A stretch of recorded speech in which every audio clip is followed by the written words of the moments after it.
Back on some wrestling talk. Bruce Mitchell, Pro Wrestling Torch. Bruce, good to be back with you again. And I guess among all the topics these days, the hot topics is all elite wrestling. Talk about that, if you will. What do you think that's going to be doing? Where do you see it going? I know they got money backing them up. They got the Cohen family working hard out of Jacksonville. How about this all elite wrestling? Where do you see it going? What do you see it doing?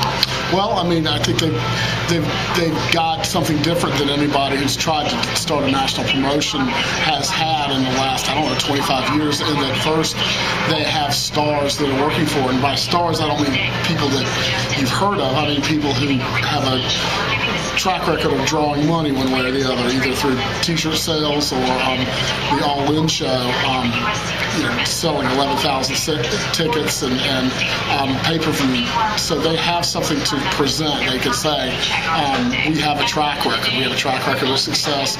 But that's just one part of this. So what I see is a place that has gotten backing from serious backers. Tony Khan, 22-year subscriber to the Observer.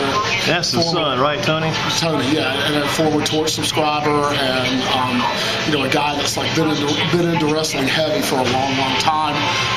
And Cody Rhodes, who's looking to be the modern generation version of his father as far as the promoter goes, as far as promoting himself and everything else out there. He might even have a little more savvy than his father, right? He's got that savviness about him too. Well, seems to have it. He does. I mean, but all this is what I'm just saying is the next step or the step after that.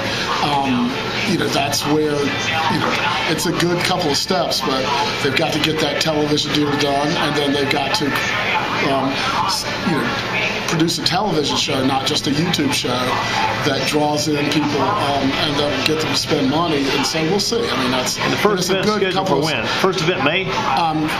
Yeah, I mean the next All-In show is in May. But is it All-In? Is that still going to be all elite as well? They're combined, right? That's going to be their it's show. The same thing. So yeah. I mean, it's Double or Nothing, and so in Las Vegas. So I think that I think they've done the right things so far, but there's a lot farther down the road to go before we know whether this is going to work or not, or even before we know whether it's going to establish itself or not. So it's something to look forward to. It's very good news for wrestlers, and I'd say fans too, but wrestlers in the sense of now wrestlers have a place to use to get some leverage.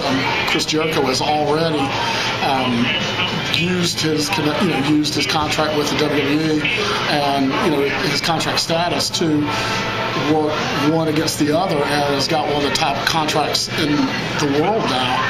Lucrative. Is he exclusive now with All Elite? He is. He has, but he has the ability to work with New Japan. He has the ability, he has the ability to do his cruise. He has the ability himself do his cruise himself. He has the ability to go to the Blind Tiger and play in his band with Fosse. So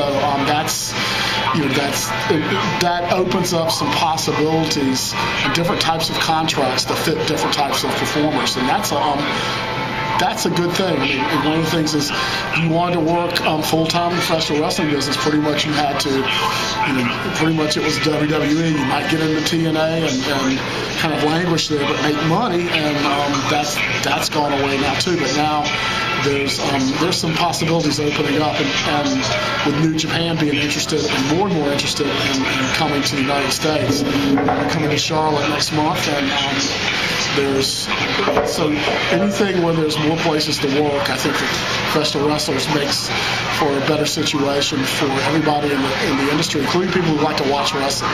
So you got already signed up, you got Cody signed up, you got the Young Bucks signed up, Nick and Matt Jackson, you've got Hangman Page signed up, you got SCU, Christopher Daniels, Frankie Kazarian, Scorpio Sky. What about Marty Scurll? Will Marty be signing in end of January, 1st February, and will they be getting also Kenny Omega? What about those two guys? They could be key players. Well, Marty Scurll is going to be with Ring of Honor. I think there's 10 months or something. That's a long time left then. So he's, but he, in the show in Concord Sunday night, he was part of the Villain Enterprises with PCO, PCO, the former Quebecer, but who has really reinvented himself as this 50-year-old monster. I mean, it kind of reminds me of what you would be if you got into professional wrestling. Certainly.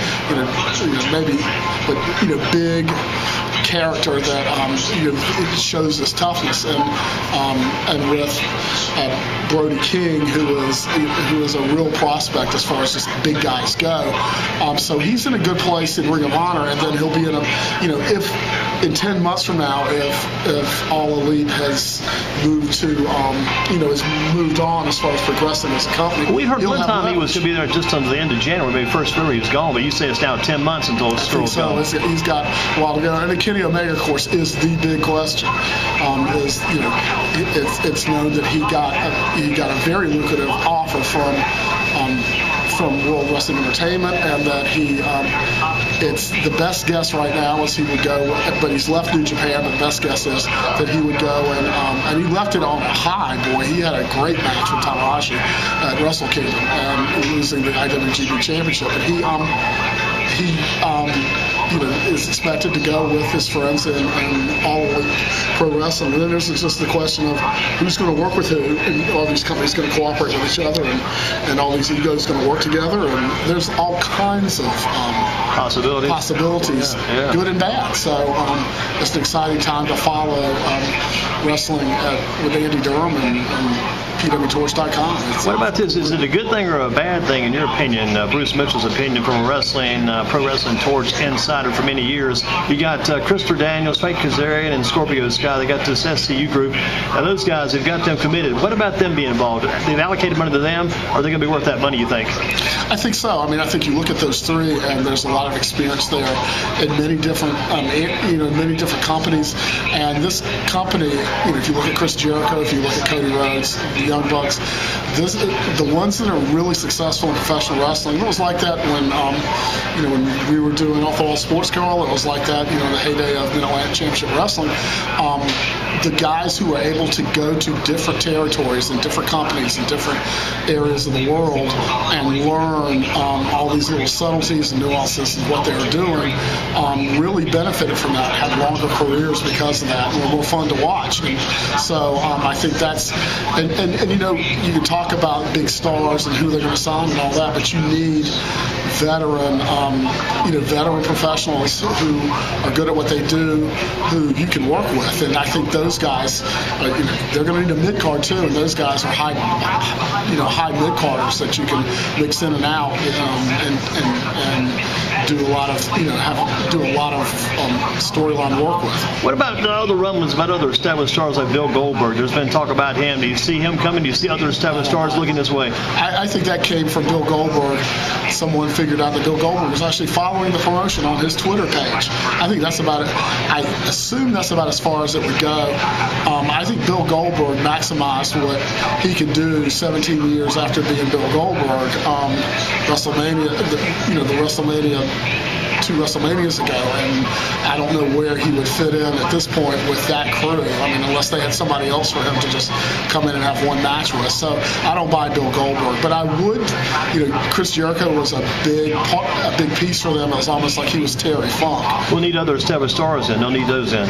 Well, yeah, but it has to be people that will fit. They've got Billy Gunn as an agent who's had some behind the scenes. He's had experience as an agent. They've got your old buddy B.J. Whitmer too. New Japan. Oh yeah, B.J. Whitmer, who had one hell of with Steve Corino had one hell of a hardcore match in Ring of Honor in Concord a few years ago. So it was, they've got to mix and match the right type of talent and personalities and people they can work with. And yeah, I think that somebody, a more mainstream star or not, but I mean, the truth is, I know that there's a lot of people of regulars in WWE who are making good money, but they're frustrated in what they're doing and would like to have more control over their careers and more control over how they use creatively and more control of the schedules and the money too. What about Jim Ross? So, yeah, Jim Ross, we'll see. I mean, Jim Ross is out there, and Jericho signed. Jim Ross. I thought with Jericho and Jim Ross it would be leverage all Elite Wrestling to get a better deal with WWE. But I wonder. But I know this Jim Ross is 67 years old, and the man wants to work and he wants to keep pushing forward. So that I think that would be his face on a national television show would say something. It says something for New Japan Pro Wrestling that he's not with them right now. So that depends. That depends. But he's in a good place. There's a lot of people that are in good places with all these changes because WWE is hiring. They've got probably the best NXT class they've ever had, and they're trying to nail down a whole bunch of people. So there's been a lot of talented wrestlers as far as in the ring goes who've been working for not a lot of money, and a lot of these guys are going to get a chance to at least make a living, and then maybe maneuver themselves through a lot of different waters to become stars. So we can close it out in this segment. We would say Bruce Mitchell is. No, I got one more to close. Bruce Mitchell is all in with all elite wrestling, though. He's all in. I report on it and I watch, and so anything that makes it more interesting, anything that gives where companies compete, where there's competition. I'm a free market capitalist. I think that you think they got a good chance of $100 million backing them up?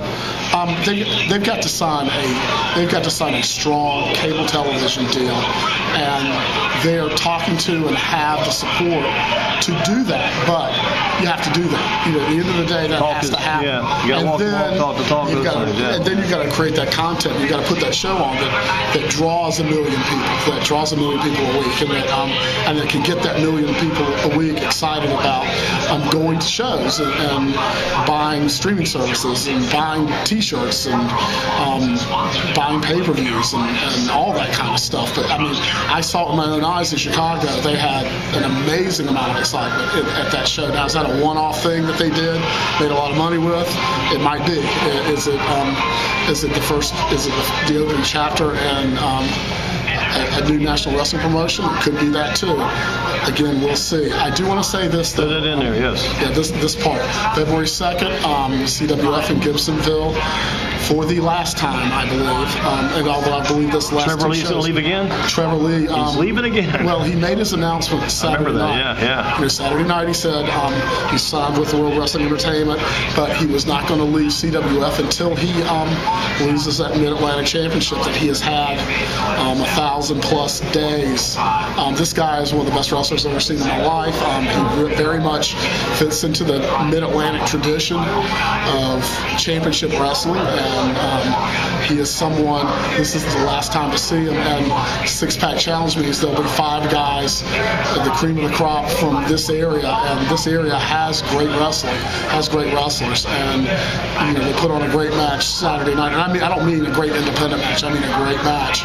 And so for the last time, how long did that match last? How long did it go? 30 minutes. That's a good one then. So I think there's a lot of emotion at that show. There's been a lot of emotion, and then there'll be a lot of emotion February 2nd. So I've tried very hard to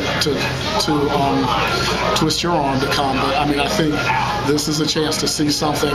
This guy stands up there in the tradition of wrestling and Jim Crockett Promotions. How would he stack up against the Barry Cohens, the Harold Hadnots, the Olympian Assassins, those guys from the past? The first two, they got in the ring. Yeah, they got in the ring, and he did too.